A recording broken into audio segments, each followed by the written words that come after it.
Fortnite is an ever-changing game.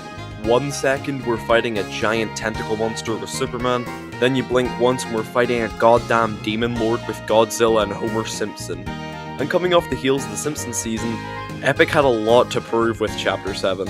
The Simpsons season was one of the best seasons in years, meaning that whatever came next would at least have to match it in quality, if not surpass it.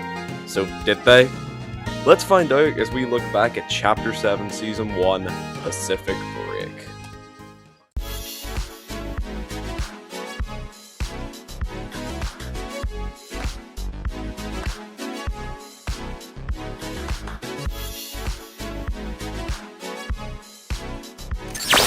I love to sing about the moon and the June and the spring. I love to sing about a sky of blue or a key. The first day of a new chapter is always the most important, as it generally gives you a feel for the whole theme that Epic is going for. First impressions are literally everything. First off, let's look at the map itself, as it's probably the most important thing and also the most marketed part of each new chapter. And this time around, Chapter 7's map was significantly smaller than the previous Chapter 6 map, and this is nothing but a good thing. As the Simpsons season proved, condensing the map and forcing players closer together leads to more action-packed and fun matches, where you're not just looking for players the whole match just to run into a few bots. I can be all alone. But it wasn't just the size of the map that made it good, but actually the locations themselves were some of the best Epic had to offer. Battlewood Boulevard is basically the capital of Chapter 7 Island, being the largest, but also an extremely tightly packed location. It basically is just Crime City, but without the crime part.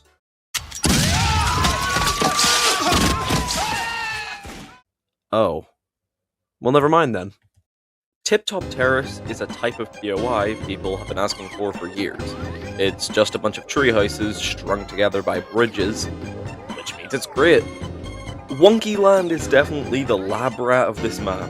It's definitely the most unique location in Fortnite history, having by far the most built-in rotation options, like the roller coaster or the big wheel, hence why it has quickly become a fan favourite. And Bumpy Bay, Ripped Tides, and Humble Hills make up a tiny triangle on the map. But each of them still manages to feel unique. Bumpy Bay is basically just a Ritzy Rivera 2.0, Ripped Tides is just an improved version of Sweaty Sands, and Humble Hills is basically just where every rich YouTuber used to live in 2016. It's generally just the fact that most of these locations do have their own unique feel, which is why I think they're actually pretty good for the map, and add to the uniqueness and the more West Coast vibe the island was going for. Next is, Sus Studios. What the hell are these names? Yeah, I don't like it very much, but it's still a pretty decent location overall. There were some small sets inside you could visit. You could climb on the rafters like you were bloody Spider-Man. Gotta stay silent. Latte Landing is probably the most forgettable part of the actual map. I literally forgot it existed while writing this script, but still, I love what it represents. It's a type of classic Fortnite location you don't normally see nowadays. Back then, you could just make a random town with a special hood building that would set it apart from all the others. That's basically exactly what this was. Then there's Classified Canyon, which is also an extremely cool location. You could basically plunge yourself into the depths of the goddamn planet core, that's how far down this location could go. It also had those stupid, hilarious one-hit doors that are more powerful than God. Sandy Strip. It's Vegas.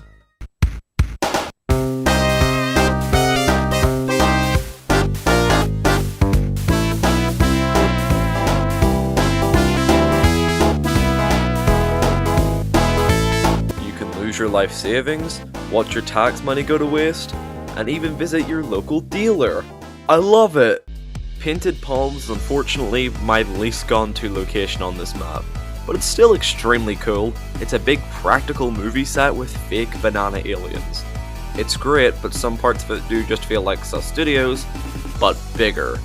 So that's why I don't personally land here very much. And lastly, there was Lethal/IknowDuffy Labs. By far the most story-driven part of the island. This is also where the mini-event, that I missed, occurred, and also where you'd spend half your time doing the story quests.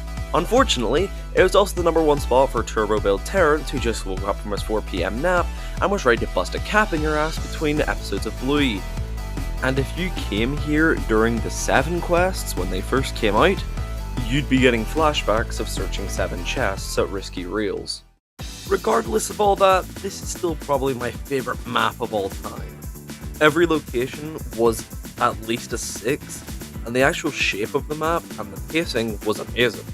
And if you're wondering why Clausy Lodge wasn't included, it's because I'll talk more about it during the actual Winterfest section. Also, the map had these mythical bosses all over it that you could battle to earn these fancy new boss tokens.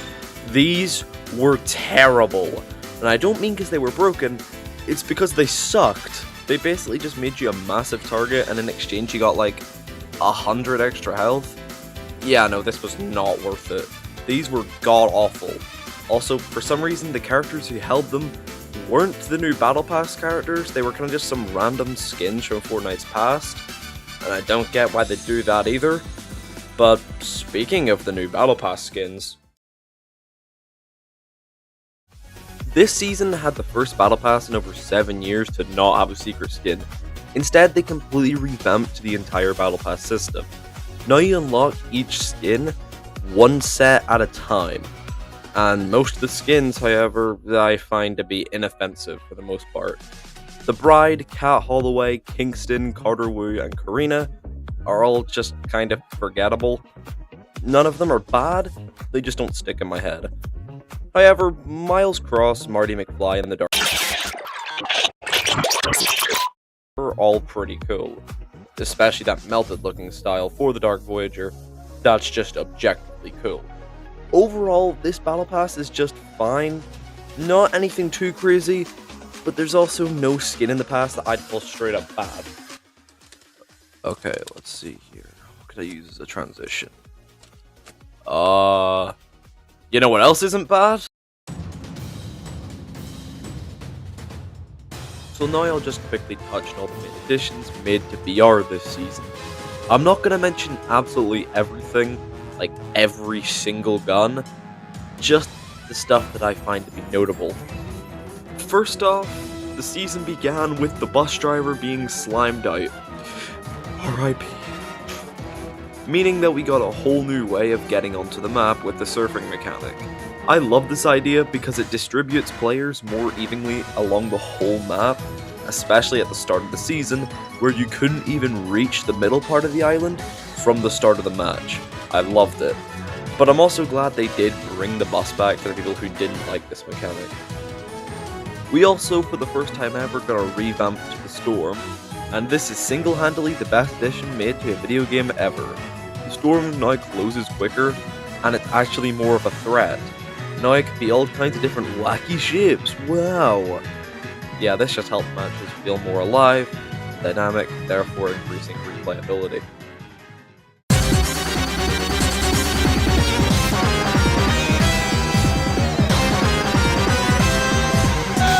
Now onto the seasonal weapons in rotation, and we got quite a lot of new stuff, but also quite a lot of returning stuff. This is by far the best way to handle chapter launches going forward, not just reskinning old weapons for the sake of shaking a brand new thing in the face of all the little toddlers playing the game. What were you upset about earlier? I don't know, I don't remember. Me neither, but this is amazing! Well, I'll get to you in a minute. For the returning guns, we saw the Enforcer AR, the Sovereign Shotgun, the Tactical AR, the Tactical Pistol, the Dual Micro SMGs, and kinda the Hyper SMG. I mean, the Hollow Rush is technically a new gun, but I mean, it doesn't use a new model. I mean, they literally just ported it straight from Reload, so, I mean, I wouldn't consider it new. As for the new stuff, the Red Eye AR is kinda broken, but extremely fun to use. The Iron Pump feels surprisingly good to use, even if it is the 79 millionth reskin of the pump. The Twin Hammer shotguns are amazing. In builds, they kinda suck, meaning the Iron Pump is superior in that mode, but in Zero build, the Twin Hammer pumps are some of the most fun and somewhat balanced guns in the whole game. We also got this weird Zap cannon thing. I don't want to look its name up. and it was so weird. In your hands it felt useless, but in your enemy's hands, it was the most OP minigun you've ever seen. Maybe I'm just really bad at the game, I don't know. The Vengeful Sniper is also amazing, by far the most fun sniper to use, but not too broken, so I think it's near perfect. And I'll echo the sentiment that everyone has been sharing, please make it one shot to the head, for the love of God, Epic, I'm begging you! Now time for the items, and I think that the most of them are good additions. The wingsuit is by far the best and most balanced mobility item ever introduced. The self-revive was surprisingly balanced. Only really working from long distances, however, but I think that's important because it meant you couldn't just, keep spamming revives over and over again. The Forsaken Bow Blade, I think I said that wrong, was also a really fun mobility item despite having pretty much wearing the skin of the Typhoon Blade. And we also got drivable reboot bands, which really spiced up and separated the team modes. Solos and duos now felt completely different, as now you could drive around in a wacky ambulance like you're playing goddamn Crazy Taxi now in squads. And lastly, the new hot air balloons are pretty much just a cooler version of the train. But everyone knows it's better to be high than not to be. Good evening, it's me, the guy you've been listening to for the last 10 minutes. Yeah, I'm just here to remind you that I forgot to include 4 fields in the location section, which makes me feel like a complete idiot given that it's my favorite location on this map, and editing it back into that section would kind of undermine all the editing that I've done for this video so far. So I'm just going to slot it in here. I'm sorry for the inconvenience, but it's going to take me so long to fix it, so enjoy. Also, one more quick point. I can't find any gameplay of 4 fields anywhere. Anytime I look it up, it says Fortnite force fields start giving me Save the World gameplay. And that's why I have to put a video from another creator, TyluhFryz, or something like that. Because I literally can't find any other footage. Anyway, I'm sorry about that. But on to the actual part. 4 fields is probably my favorite location on this map. Even though it's basically just lazy links, but sand. Oh my gosh. Yo guys, it's me, Charlie. Hey, did that guy just turn into sand? Now, usually this is where I talk about all the updates we got this season, but instead, the way they updated the game this season was quite different, so I think it's better to go on a month-by-month basis instead of talking about every individual tiny update. So, let's start with... Fortnite has a tradition of launching new chapters around Christmas time. I wonder why. Put the money in my ass! But regardless, I do think launching a summery season in December is still a bit weird, but they did nearly instantly push away all the summer stuff to make room for the brand new big Christmas update, beginning Winterfest 2025. Just like the years preceding it, there weren't many gameplay changes and additions with this update. We got a portion of the map covered in snow and a few Winterfest annual unvaults, notably the ice skates, blizzard grenades, and snowball launcher, and lastly we also got the brand new Yule Tripper boss, who dropped the mythical Hollow Rush SMG. And on top of all that, we also got a brand new POI. Clausy Lodge was basically just a massive ski resort decorated with a bunch of Christmas decorations, and ironically, somehow stuck around after the Christmas update ended, meaning it was kind of just a normal addition to the map. I think it's fine. I don't have any strong feelings against it. It's basically just Tip Top Terrace but without the trees, so it's fine. And that was about it for the first month of the chapter. Honestly, this was a really solid amount of content. I mean, they didn't need to give us a massive Christmas update after already dropping a massive chapter update, but they still did. So let's hope they keep this momentum going as they transition into 2026. Yep, it actually happened. Despite the interesting... Hold still, Kenny. Oh my goodness, you killed Kenny. Bastard. nature of the show, Fortnite collaborated with South Park to bring us a massive mid-season content update, adding a kinda new POI. Cartmanland was basically just a reskinned version of Wonkyland, but there were a few new buildings, so that's why I would classify it as its own new location. We also got a brand new Rift event, the Stick of Truth, which would instantly close the final storm circle. I know a lot of people complained about the heal loss that occurred because of this, but it never happened to me, so obviously it's not a problem. And lastly, we got a new healing item, Cheesy Puffs. They sucked. They really, really sucked. But at least it was something new. The last thing that was added that wasn't an item was the Kenny's Respawn medallion. Oh god, no, not a medallion. But this one was fine. It replaced the self-revive kit, but it was slightly more broken, but also a lot less fun to use. At least the self-revive kit required some level of skill, while with the Kenny medallion you just get a basic respawn screen and that's about it. There's not even a way to cancel it out mid, healing animation to stop someone from getting away with it. The last part of this update added 2 new items. A gun, which was my favourite added this season, being the Flex SMG. It's just a fun to use gun. It has 2 modes, a hip fire fast firing mode, and an ADS slow firing mode, but both are still viable. You either prioritize accuracy or fire it. Wow, a gun that actually requires brain function to use. That's crazy! The other item that we got was the Stealth Splash, an item which was exactly as useless as it sounds. I mean, it didn't even restore any health. What's even the point? What do you actually do around here, man? Also, I feel it's important to mention the civil war that broke out this season between the pro Shockwavers and the anti Shockwavers. Me personally, I definitely lean towards more of the latter, especially since Epic unbolted the Crash Pad Juniors this update, meaning that Shockwaves were redundant in every conceivable way, as Crash Pads were just objectively more balanced. Either way, I just thought that was big news to say because it is important for the unemployed.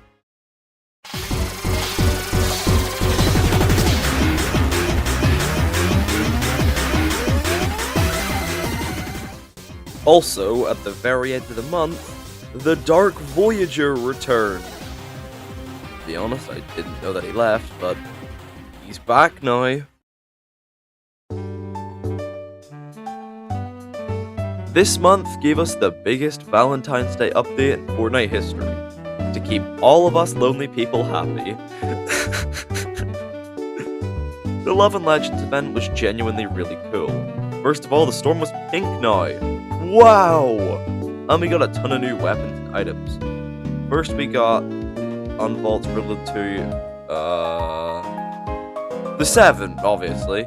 The MK7 returned. Alongside it, we got some new healing items, being the Flowberry Mist Grenade.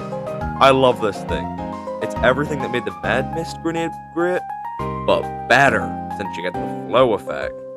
Plus, we also got the Lock-On AR, a really cool new burst AR that somehow manages to not be broken, hence why the majority of the community hated it. Okay, fine. The K-pop Demon Hunter stuff came back too. There, are you happy now? Are you happy now? Wait, no, I'm sorry. And to be honest, at this point in time where I'm writing the script, that's pretty much everything. I mean, the bush came back. Now, obviously there's some major story beats still to happen, and I'm pretty sure there's a big 7-themed update still to release, but for the most part, the Love and Legends event is the end of Season 1. Unless it actually is delayed till the 18th, but let's just hope that doesn't happen. Hey, howdy, it's me again. In the middle of this video's production, Epic announced that the delay was very real, meaning that I'm kinda screwed, as I had planned on this video releasing on February 22nd, just under 2 weeks before Season 2 was supposed to launch. But now, there's probably gonna be a whole new month's worth of content for March, but I'll hopefully just cover that in the future.